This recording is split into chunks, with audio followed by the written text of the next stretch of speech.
Answer ఇస్తాం. తీసుకుని ఏం కావాలో వాళ్ళకి దాన్ని తీసుకుని వాళ్ళ తహసీల్దార్ దగ్గర పోయి అట్లా ఊరికే ఫేస్బుక్ జోగాలు పట్టినాడు అన్ని తెలుసు.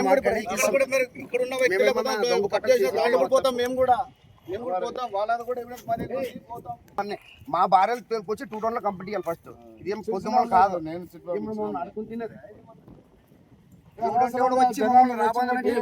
కబ్జాలు చేసింది రికార్డ్ చూపించండి. జనం ముందు రెచ్చిపడితే ఏమన్నా వస్తారా? జనాలు ఎందుకు రెచ్చిపడుతున్నారు? ఫోన్లో ఏమి మాట్లాడేది, ఏం కట్ చేసేది? ప్రెస్ మీట్ లో ఉన్నా. నమస్కారము.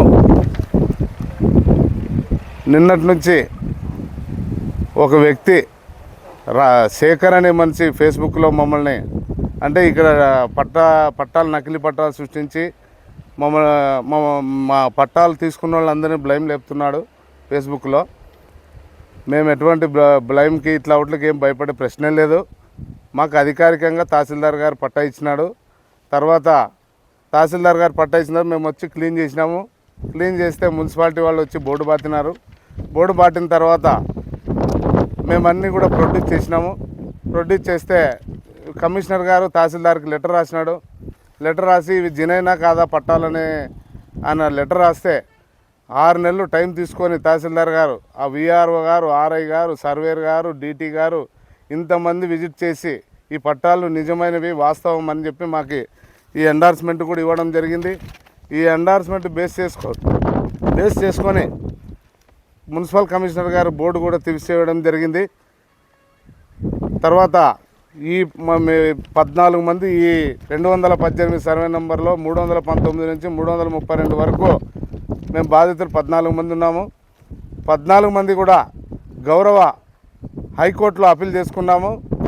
ఎందుకు అప్పీల్ చేసుకున్నామంటే మాకేం ఎవరేమో అబ్జెక్షన్ చేయలే, కానీ వీళ్ళు అనవసరంగా చిలకలు వీళ్ళెవరు కాకులు రాబందులు వీళ్ళందరూ మమ్మల్ని రకరకాలుగా చిత్రీకరిస్తున్నారు. కాబట్టి వాళ్ళందరికీ కూడా ఇది చేయాలని చెప్పి హైకోర్టులో అప్పీల్ చేసుకోవడం కూడా జరిగింది. ఇది హైకోర్టులో పెండింగ్లో ఉంది. కాబట్టి దయచేసి సోషల్ మీడియా కానీ, ఎలక్ట్రానిక్ మీడియా కానీ, ప్రింట్ మీడియా కానీ దీని మీద ప్రచారం చేసేటప్పుడు ఒక్కసారి మీరు ఆలోచన చేసి ప్రచారం చేయవలసిందిగా కోరుచున్నాం. మీరు ఎవరైనా ధిక్కరించి కోర్టును న్యాయస్థానాన్ని ధిక్కరించి మీరు అలాగే ప్రసారం చేస్తే చట్టపరమైన చర్యలు తీసుకుంటారని చెప్పి మరీ తెలుపుతున్నాం. ఎందుకంటే తర్వాత మళ్ళీ మీరు అది చెప్పలేదు ఇది చెప్పలేదు అనేది బాగుండదు. దయచేసి మీకు ఏమన్నా ఆధారాలు కావాలని ఏదైనా కావాలని మమ్మల్ని అడగండి. మేము మీకు అన్నీ కూడా సబ్మిట్ చేస్తాం. ఏం దొంగ పట్టాలు కాదు, ఇంకోటి కాదు. అధికారికంగా ఇచ్చినారు, అధికారికంగా ఎండార్స్మెంట్ ఇచ్చినారు. మరి ఈ ఎండార్స్మెంట్ ఈ పట్టాల ఆధారంగా మేము హైకోర్టుకు కూడా అప్పీల్ చేసుకున్నాం. హైకోర్టులో కూడా పెండింగ్లో ఉంది. కాబట్టి మేము హైకోర్టులో వచ్చే వరకు మీరు ఎవరు కూడా ప్రసారం చేస్తే 218 ఈ ప్లాట్ల గురించి ప్రచారం చేస్తే చట్టపరమైన చర్యలు తీసుకుంటామని చెప్పి మరీ కోరుతున్నాం. ఈ ఉదంతులు ఇవన్నీ గిబ్జాలు ఆదంలోన అవన్నీ నడచవు. ఈడ ఎమ్మెల్యే గారు కూడా అడుగడుగునా తిరుగుతున్నారు, అడుగడుగునా చెక్ చేస్తున్నారు. ఎవరు కూడా అట్లాంటి ధైర్యానికి సాహసానికి ఎవరు సహకరించరు. ఎవరో మనసులో పెట్టుకొని ఏదో చేసి వ్యక్తులను బ్లైమ్ లేపాలంటే మాత్రం మేము ఒప్పుకోము. అట్లాంటివి మాకు అన్ని ఆధారాలు ఉన్నాయి, సాక్ష్యాధారాలతో సహా మేము హైకోర్టుకు పోయినాం. మీరు దయచేసి ఎవరు కూడా దీని మీద ప్రసారాలు చేయొద్దని అని చెప్పి మీడియా ప్రతినిధులకు మరీ రిక్వెస్ట్ చేస్తున్నాం. వాటి మీద కూడా వెళ్తూ ఇప్పుడైతే ఏవైతే వచ్చి ఇప్పుడే జస్ట్ 2 టౌన్లోన నిన్న ఏదైతే ఫేస్బుక్లో పెట్టినారో వాళ్ళ మీద కూడా కంప్లైంట్ ఇచ్చి రావడం జరిగింది. SC/ST అట్రాసిటీ కేసు కూడా పెట్టాలని చెప్పి CA గారికి ఇచ్చి రావడం జరిగింది.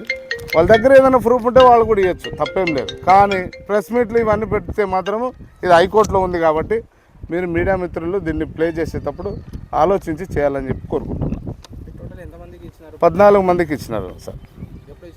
2017లో ఇచ్చినారు. వాస్తవం సార్, వాస్తవమే. ఇది ఓపెన్ సైట్గా ఉండింది. 2017లో మాకు లేఅవుట్ రివైజ్ చేసి పట్టాలు ఇవ్వడం జరిగింది. ఆ లేఅవుట్ కూడా అన్నీ ఆడున్నాయి ఆఫీస్లో. మీకు ఏదైనా డౌట్ ఉన్నా తహసీల్దార్ దగ్గరికి వెళ్ళినా, కమిషనర్ దగ్గరికి వెళ్ళినా మీకు ఇన్ఫర్మేషన్ దొరుకుతుంది. ప్రతి ఆరోపణ మీరు చెప్పేది ఎవిడెన్స్, వాళ్ళు చెప్పేది ఎవిడెన్స్ తీసుకోవడము, మీడియాకి కథనాలు ప్రచారం చేయడం. నేను మీడియాని తీయొద్దని తప్పనిలే, హైకోర్టు పరిధిలో ఉంది కాబట్టి అని చెప్తున్నాను. తీర్చుకోవాల్సింది కోర్టులో. అవును. కోర్టు ఎవరు తీర్పు వస్తే ఆ తీర్పు ప్రకారంగా మీరు నడుచుకోవచ్చు, కానీ మీడియాని మీరు ప్రచారం చేయొద్దన్నారు. ప్రచారం అంటే కోర్టు పరిధిలో ఉంది కాబట్టి కోర్టు తర్వాత మీరు అది ఏమొస్తుంది మాట్లాడచ్చు. కోర్టు పరిధిలో లేకపోతే మేము మీడియాని ప్రశ్నించే సీనే లేదు. మీడియా ఎక్కడైనా ప్రసారం చేయొచ్చు. హైకోర్టు పరిధిలో ఉంది కాబట్టి దాన్ని కోర్టు పరిధిలో ఉందని మీకు తెలిపే బాధ్యత మాది కాబట్టి తెలుపుతున్నాం. నా పేరు మగ్దుమ్ బాషా.